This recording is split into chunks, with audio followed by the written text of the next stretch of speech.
Hi there. Today we're going to do 5'2". So it's got the chart is in the comments. It's still in the key of C, but now we're getting into chords. So there's an E. So there's an E 7th chord, and it's pictured there on the chart.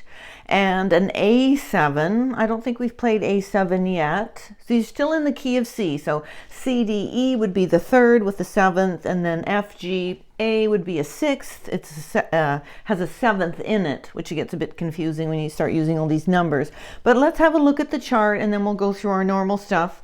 So we're just gonna have a scan over of the chart. I just did this one up, and it's got the chords down on that you're going to be using.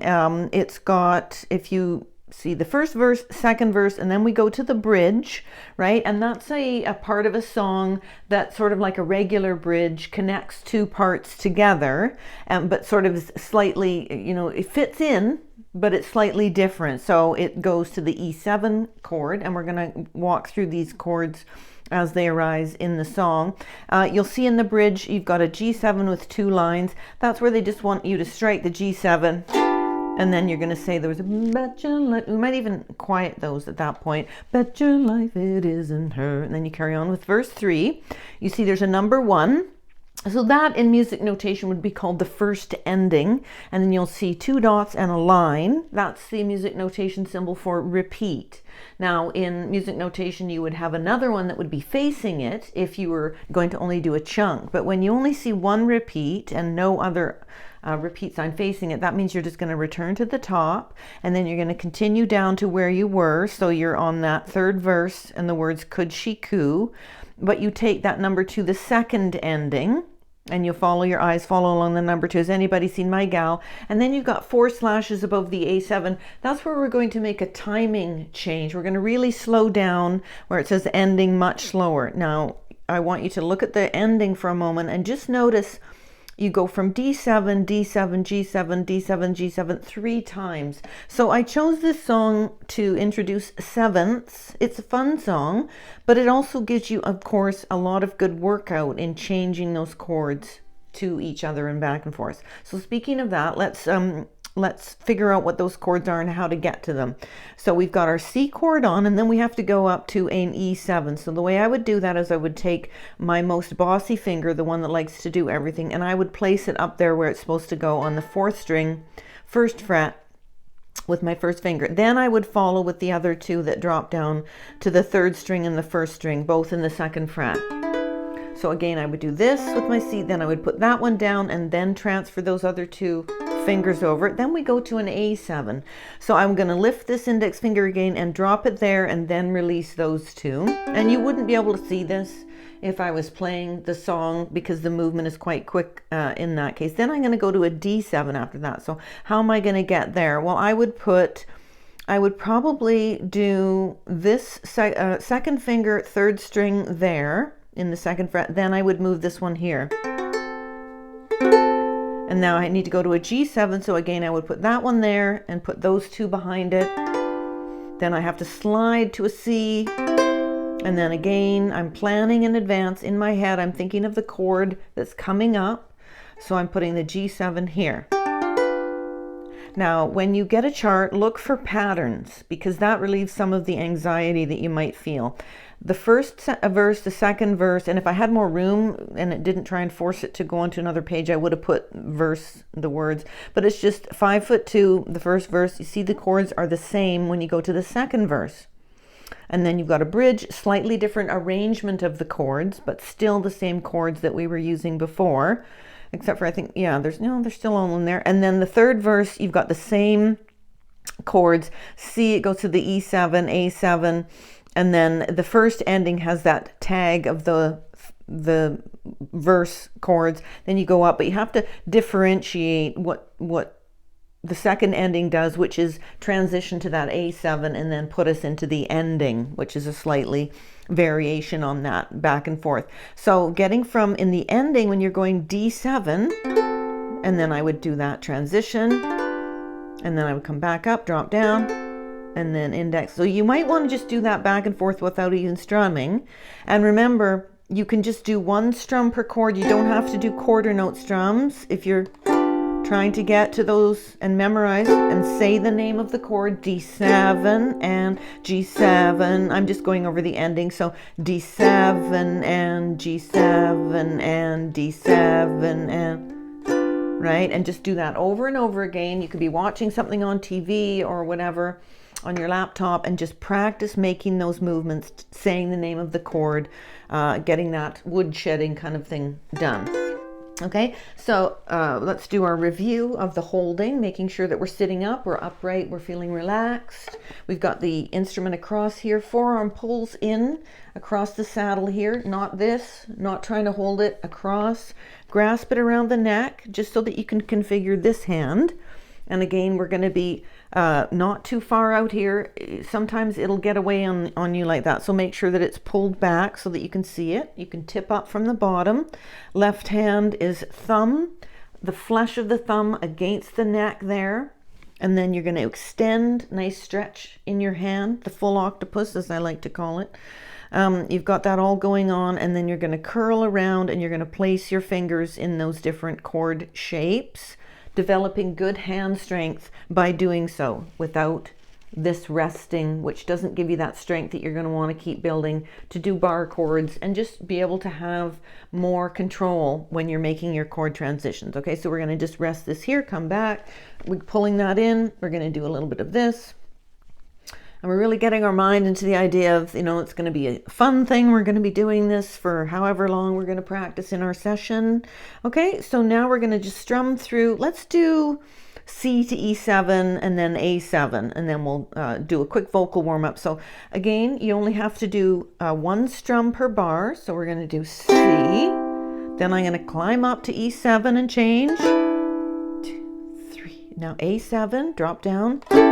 2, 3, 4, and 1, 2. Let's jump to D7. So to do the whole verse, and G7, 2, 3, 4, G7, C, so, and then G7. Okay, now a quick vocal warm-up. Again, remember we can spend more time on this, but I want to demonstrate each time how you can benefit your musical ear and develop listening skills, which are really important as a musician. Our lowest pitch note, the open C, in tune. Here we go. Coming across with your thumb, giving it to your ear. You don't have to sing it if you don't want to, but you can. Relax your belly, big breath in. La. Try and push the air to the back of the room wherever you're sitting in terms of the tone. Okay, now E, which is ascending the open strings in pitch order. Letting your ear have the note for as long as it wants. It's trying to understand what you're asking of it. La. The next open string in pitch order. G. La. And you can have a low G, so you can la, la, la, la, la. So even though I don't have a low G to give myself the pitch, I can start to familiarize myself what that octave might sound like. And if you have a keyboard, or you can download a keyboard app and you can get those pitches going for you as well. It's a good thing to practice. And then the A. La, la, la, la. And again, I'm dropping that octave just to keep growing in our musical vocal workout that we are doing. Okay, so here we go. I'm going to do that down on beat 1 and then. So that would be written with an arrow going down for beat 1. Beat 2 would be a down up. So would beat 3 and 4. So in put together it looks like.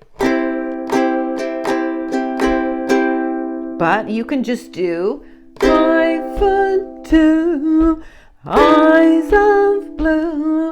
But oh, what those 5 foot can do, has anybody seen my girl? Now that's very high, but we're still learning chords in the key of C. And I'm going to go down an octave, turn down hose, flapper, yes, sir, one of those. Has anybody seen my gal? 2, 3, 4. Now if you run into a 5'2" covered with fur, diamond rings and all those things, and then we bet your life it isn't her. But could she love? Could she woo? Could she? Could she? Could she? Could has anybody seen my? Then we do a bar of G7, go to the top. Now typically I would make this time round much faster. I would go 5'2", 5 blue, but we're not going to do that. We'll do that when we do the strum and the singing strum. So 5'2", eyes of blue, but oh, what those 5 foot can do. Quarter notes I'm doing.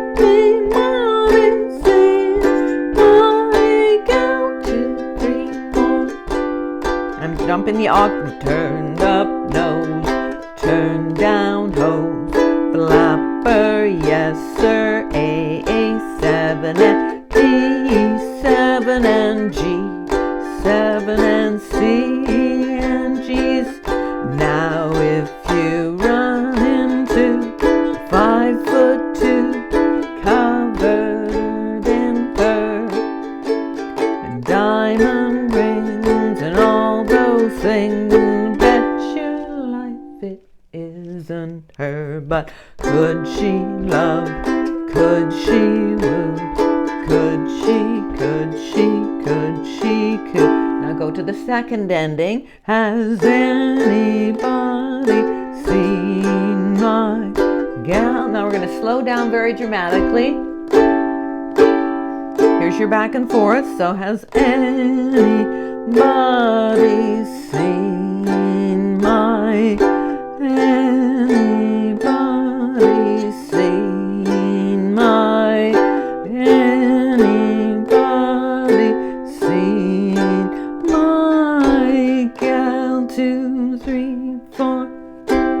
I should probably put another bar of C in there for 2. But yeah, so make changes on your chart if there's something that you want to do or circle. And so make sure that when you print it out, you make it your own and you highlight areas that are going to trip you up, or draw arrows to like things that you need to work on and so on. Really make that stuff your own.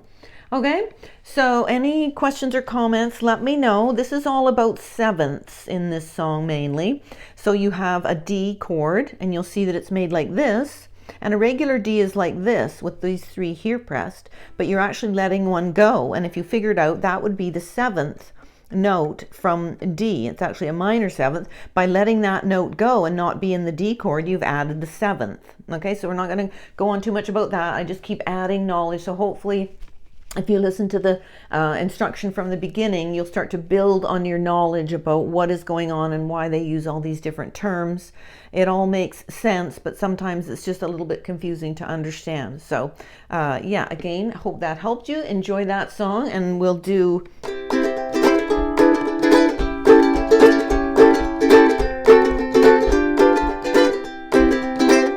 eventually. Okay, have a great day.